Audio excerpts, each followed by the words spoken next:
MEDWARD $, nigga. NAYIMED.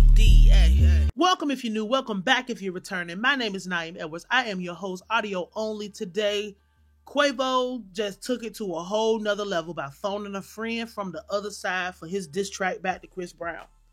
You know, a lot of people are going to conveniently ignore the fact that Quavo is the most disgusting, skullduggerous type of person you're ever going to encounter in your life. He is a snake, 100% proven. I don't have to say allegedly, because the whole reason him and Chris Brown are even beefing is because Chris Brown was your friend. And when Chris Brown broke up with Karrueche, you decided that you wanted to go running down behind him and sample what your friend already had. What's crazy about this to me is the fact that we already know that these people are meat hacking idolaters. So they're going to be running down behind it like, oh man, take off dissing Chris Brown from the grave. Quavo took his gloves off. He finally swung back. He got back. Oh, this junk hard. It's catchy, bro. You know, all that bullshit, bro. But let's just talk real, bro. Fuck it. We got to talk real. The fact that you betrayed your friend because you were so pressed to have a bitch that he had. I don't care what motherfuckers get online and try to act like, oh, that's his ex. Why should he care? This is the music industry. Why should he care? Everybody know the fastest way to die is behind a bitch. The fastest way to have real problems with somebody is always going to be behind a bitch. If that is your friend's woman and your friend was with that woman, bro, that should be off limits. And you supposed to be Quavo. You supposed to be Huncho. You supposed to be that dude. And this is how we know what type of people we dealing with by the type of interactions they have with these women out here. Because the fact that you went running behind your friend to fuck after your friend is already a disgusting violation in itself. But you decided that chasing a bitch was more important than preserving your friendship. You're a disgusting person. That's the first thing. You thinking that, you know, you looking at a nigga and you jealous and you probably didn't even want this nigga around nobody that y'all would try to talk to because Chris Brown come in and, you know, this is a fucking superstar. Despite whatever niggas say about whatever, Chris Brown been a superstar since he was a kid. So Chris Brown come around now, all the bitches want to get to him first and you got to pick over what Chris Brown don't want. That's what a lot of this shit, or really all of this shit, goes back to the root that you decided that bitches was more important than your actual friendships. Niggas was really riding for you. Niggas was really supporting you.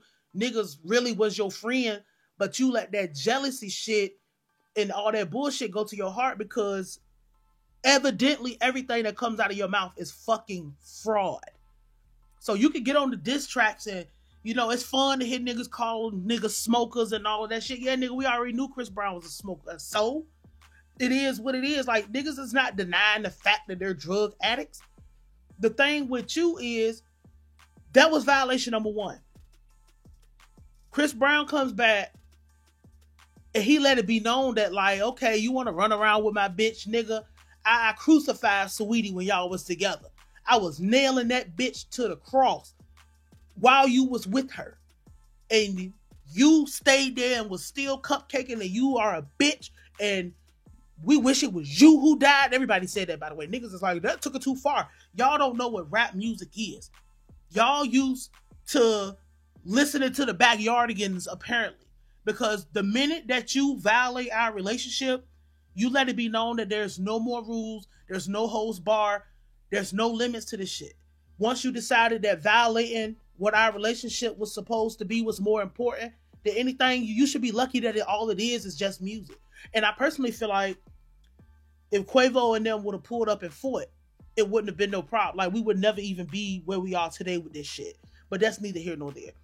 The thing is, a nigga comes back and claps back because you put your song out called Tender. Oh, don't beat the bitch up. It must be the drugs. All that bullshit harmonizing, bro. Your music is terrible. Like, your music's always been terrible for the most part. You can't survive on your own. You need to go make up with Offset. But that's something else. The thing is, Chris Brown responds back to you and just goes completely crazy on you, was nailing Saweetie to the cross, crucifying her ass. And not only that, Saweetie never confirmed or denied it. She comes out talking about some, woo, child, like having a sex flashback about fucking your friends. And not only that, rumors of fucking Lil Baby and fucking Offset while y'all was together. So that's the second thing. You're really the tender one, because how the fuck do you stay with somebody who's just fucking cheating on you and you don't know it? You think a bitch is fucking Chris Brown and people don't know that? You knew that already. But a nigga put your business in the street. I'm all out of order with this shit. But the other thing that happened is when you got Takeoff killed and you decide to side with the people who murdered your nephew, the innocent bystander. And when Offset got out this bitch getting on all these platforms lying on your behalf, because that's what he did. He got out here lying on your behalf to make it seem like y'all didn't have problems when y'all really had real problems with each other, because everybody know you got your nephew killed. He getting out, Offset get out here and talk about some goddamn, that's my brother, we ain't got no problems, man. Y'all need to stop with the fake beef and the fake news. But you get out here and you confirm, nigga, fuck that nigga forever and da-da-da. How's it fuck that nigga forever when you got Takeoff killed, bro? The Takeoff is only dead because you was running your mouth like a bitch. And this is how we get to this diss track. The fact that you have all this smoke behind you being the snake, you being the person who ruined the relationship you had with Chris Brown, you being of such low stock and low self-esteem that you running down fucking behind your homeboy, that you ruined that. You have so much smoke behind bitches, calling niggas crackhead Michael Jackson and stuff. Yeah, it's funny, it's cute, it's whatever, we can play it back. It's nice to hear Takeoff vocals. But you don't have no smoke for the person who smoked your nephew like a porterhouse steak, like a sirloin. For you. I can't even say no reason. He died for nothing. He died because he was with you for no fucking reason. Young as hell, left his kids, left his family behind here. Cause see, the real niggas, like the real niggas that's really real, they don't never fucking die. I mean, they don't never fucking live. They always get killed behind one of you pussy ass niggas. And people, he dissing Chris Brown. He not dissing Chris Brown from the grave. This nigga phoned to use his fucking Ouija board to phone a fucking friend. The fact that you have more smoke for Chris Brown than the person who murdered your family member lets me know everything about you. And the fact that you talking gunplay to Chris Brown, but it's no gunplay to the person who murdered an innocent bystander on your behalf. Who's really pussy? Like, when you really think about this, bro, who's really pussy? Because how can you be mad because you fucked somebody else, bitch? Whether they was together or not, bro, don't get on this bitch telling me about nothing, bro. We friends, you don't touch bitches that I touch. And especially if we just break up. And if I'm your friend, I don't even want to be friends with your girl. Bro, if you ain't marrying the bitch, I don't really have no reason to know who she is. So the fact that, how do you have this much and this much animosity when people is fucking your bitch, making a mockery out of you? Niggas is making songs talking about fucking your bitch. You don't want to address that. The abuser joke is tired. The junkie joke is tired. Okay, we know that about this nigga already, bro. This nigga said he was fucking your bitch while y'all was together. And you have to pull out the Ouija board to call Takeoff. Because you know that niggas want to hear new Takeoff, because niggas ain't interested in nothing that you got to fucking say. Because you lost. This is, bro, listen to me now. This is the part for the artists. We did with all the gossip shit. Good for them. Whatever. I don't give a fuck either way. The thing is, in your career, you're going to encounter people that are going to test you on every level imaginable, no matter what is going on in your life. The fact that these niggas was friends and this nigga pulled this snake ass move because they was probably, we fuck bitches together, we flip bitches together, we share everything, we do everything together. When you know you young, you hanging out, 2017, all that shit. Then this the type of nigga that fall in love in the train and then have secret animosity because he got to pick over what you don't want. These are the type of people you're gonna deal with. A nigga who has more problems with you about the problem that he caused with you, but has no smoke for somebody who actually committed a crime against him and his family. Where he was running his mouth. Your nephew wouldn't even be dead if you wasn't running your fucking mouth. These are the type of people you're going to encounter. This is why the best thing to do is not even get involved with these people and they bullshit. Because now you're in the middle of a music beef that 9 times out of 10, you're not going to win. The fact that you even had to pull out the Ouija board to get Takeoff, that shit is crazy, bro. That shit is crazy. And now you want to make it seem like, oh, Takeoff ain't never like you. Nigga, we don't know that.